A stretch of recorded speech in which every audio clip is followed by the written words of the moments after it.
ओम श्री परमात्मने नमः। इंद्रियाणि मनः बुद्धि अस्य अधिष्ठानम् उच्यते। एते विमोहयति एषः ज्ञानम् आवृत्य देहिनम्। श्लोक संख्या 40, तीसरे अध्याय का। इंद्रियाणि अर्थात इंद्रियां, मन मन, बुद्धि, अस्य यानी इस काम का, अधिष्ठानम निवास स्थान, उच्यते कहा जाता है। ऐते है इन सबों से, विमोहयति मोहग्रस्त करता है, एषः यह काम, ज्ञानम ज्ञान को, आवृत्य ढक कर, देहिनम शरीरधारी को। इंद्रियां, मन तथा बुद्धि इस काम के निवास स्थान हैं। इनके द्वारा यह काम जीवात्मा के वास्तविक ज्ञान को ढककर उसे मोहित कर लेता है। अर्थात चूंकि शत्रु ने बद्ध जीव के शरीर के विभिन्न सामरिक स्थानों पर अपना अधिकार कर लिया है, अतः भगवान श्री कृष्ण उन स्थानों का संकेत कर रहे हैं जिससे शत्रु को जीतने वाला यह जान ले कि शत्रु कहाँ पर है। मन समस्त इंद्रियों के कार्यकलापों का केंद्र बिंदु है। अतः जब हम इंद्रिय विषयों के संबंध में सुनते हैं तो मन इंद्रिय तृप्ति के समस्त भावों का आगार बन जाता है। इस तरह मन तथा इंद्रियां काम की शरण स्थली बन जाते हैं। इसके बाद बुद्धि ऐसी काम पूर्ण रुचियों की राजधानी बन जाती है। बुद्धि आत्मा की निकट पड़ोसिन है। काममय बुद्धि से आत्मा प्रभावित होता है, जिससे उसमें अहंकार उत्पन्न होता है और वह पदार्थ से तथा इस प्रकार मन तथा इंद्रियों से अपना तादात्म्य कर लेता है। आत्मा को भौतिक इंद्रियों का भोग करने की लत पड़ जाती है, जिसे वो वास्तविक सुख मान बैठता है। अब श्रीमद् भागवत में आत्मा के इस मिथ्या स्वरूप की अति उत्तम विवेचना की गई है। यस्यात्म बुद्धि कुणपेत्रिधातुके स्वदिह कलत्रादिषु भौम इज्यधि यतीर्थ बुद्धि सलीलेन कहिर्चि जजनेष्व भिज्ञेषु स एव गोखरः।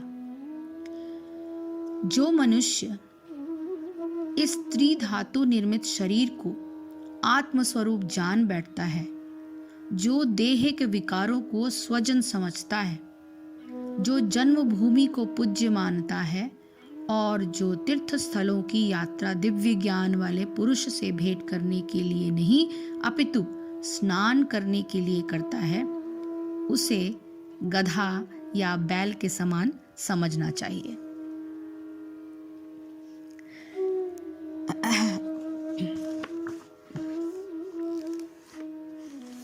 इसकी थोड़ी सी और अगर हम चर्चा करें कि इंद्रियां, मन और बुद्धि इसके वास स्थान कहे जाते हैं और यह काम मन, बुद्धि और इंद्रियों द्वारा ही ज्ञान को आच्छादित करते हैं। इस जीवात्मा को इसी के द्वारा मोहित करते हैं। कामनाओं के वास स्थान वास्तव में हमें यह विचारने का कभी अवसर नहीं देते या मिलते कि हमारे व्यक्तित्व के क्या अंग हैं। सामान्य रूप से हम अपने शरीर को ही अपना पूरा व्यक्तित्व समझते हैं, परंतु वास्तव में शरीर तो केवल एक बाहरी आवरण है। इसके द्वारा ग्रहण किए जाने वाले भावों का अनुभव जहाँ होता है, वे हैं हमारी इंद्रियां, मन और बुद्धि। यही तीन अंग हमारी कामनाओं के वासस्थान हैं। कामनाएं हमारी उन मान्यताओं पर टिकी रहती हैं जिनके द्वारा हम किसी चीज को अनुकूल और किसी को प्रतिकूल समझते हैं। अनुकूल की प्राप्ति और प्रतिकूल की निवृत्ति की इच्छा से ही कामनाएं उत्पन्न होती हैं। कामनाओं द्वारा जीवात्म का मोहित होना, इन तीनों अंगों का भेद समझना बहुत ही आवश्यक है।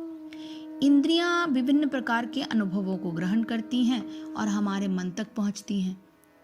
हमारा मन इन विभिन्न अनुभवों का वर्गीकरण करके यानी क्लासिफिकेशन करके उसमें अनुकूलता और प्रतिकूलता का पुट देता है।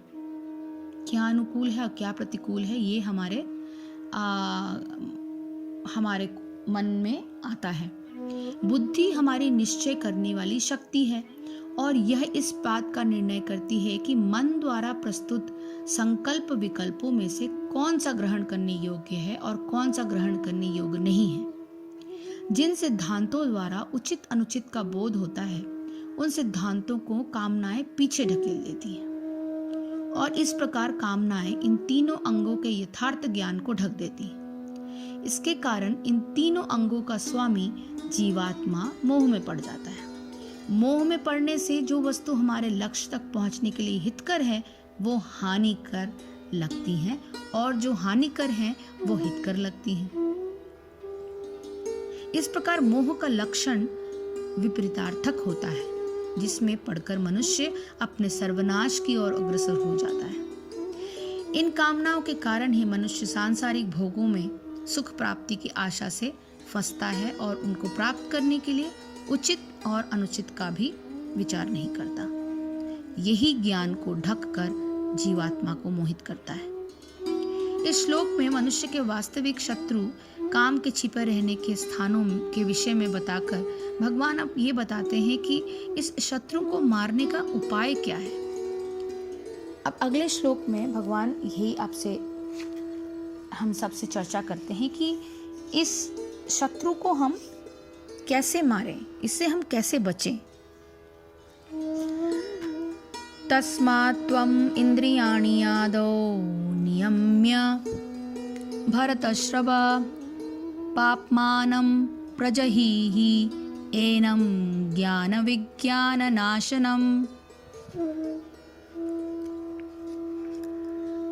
तस्मात् अतः त्वम तुम इंद्रियाणि इंद्रियों को आदो प्रारंभ में नियम्य नियमित करके भरत ऋषभ हे भरतवंशियों में श्रेष्ठ पापमानम पाप के महान प्रतीक को प्रजही दमन करो ही यानी निश्चय ही एनम इस ज्ञान विज्ञान तथा शुद्ध आत्मा के वैज्ञानिक ज्ञान का नाशनम अर्थात संहर्ता विनाश करने वाला। इसलिए हे भरतवंशियों में श्रेष्ठ अर्जुन, प्रारंभ में ही इंद्रियों को वश में करके इन पाप के महान प्रतीक काम का दमन करो और ज्ञान तथा आत्म साक्षात्कार के इस विनाशकर्ता का वध करो। अर्थात भगवान ने अर्जुन को प्रारंभ से ही इंद्रिय संयम करने का उपदेश दिया जिससे वह सबसे पापी शत्रु काम का दमन कर सके, जो आत्म साक्षात्कार तथा आत्मज्ञान की उत्कंठा को विनष्ट करने वाला है। ज्ञान का अर्थात है आत्म तथा अनात्म के भेद का बोध, अर्थात यह ज्ञान की आत्मा शरीर नहीं है।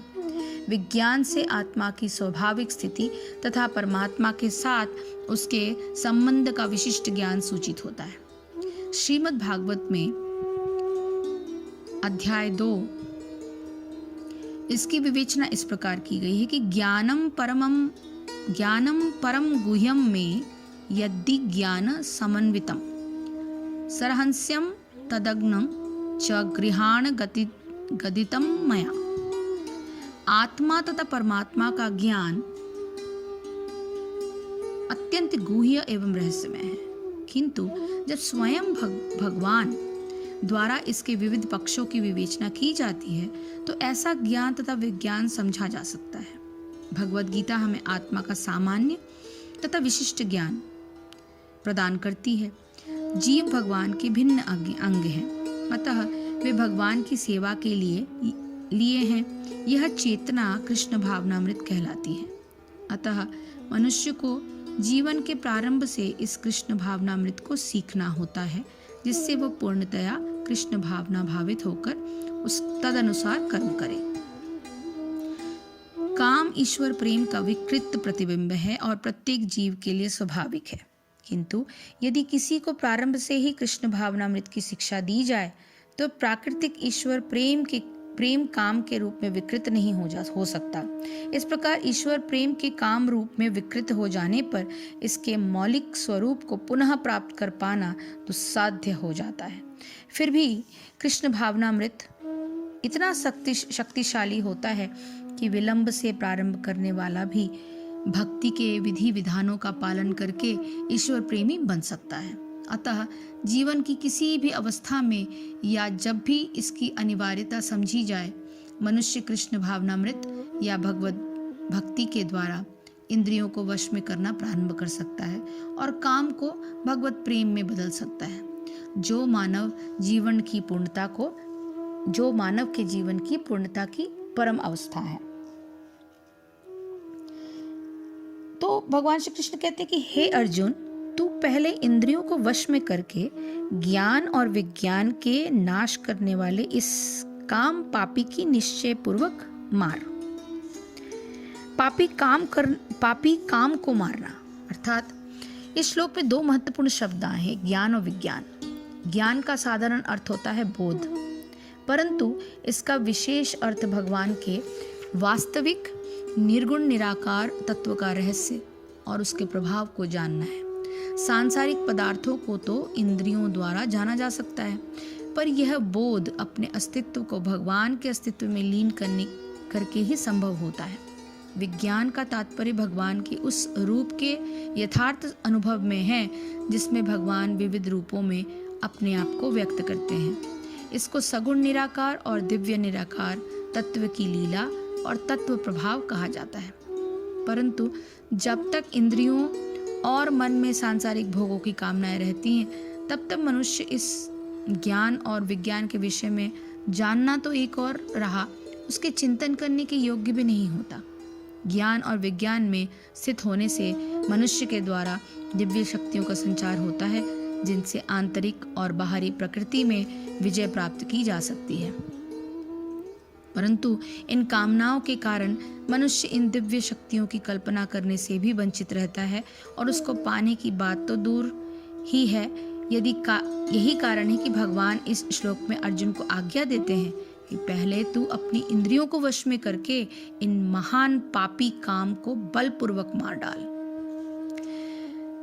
यह स्पष्ट है कि अब तक तो इन कामनाओं के वशीभूत होकर ही संसार के सारे काम चलते चले आ रहे हैं, यहाँ तक कि हम अपनी कामनाओं के ही अधीन होकर रह गए हैं।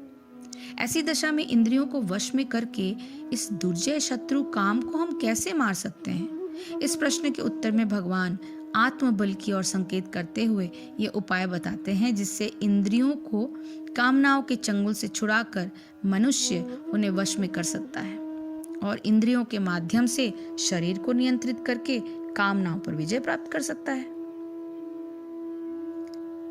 हरे कृष्ण कृष्ण कृष्ण हरे हरे, हरे राम राम राम हरे हरे।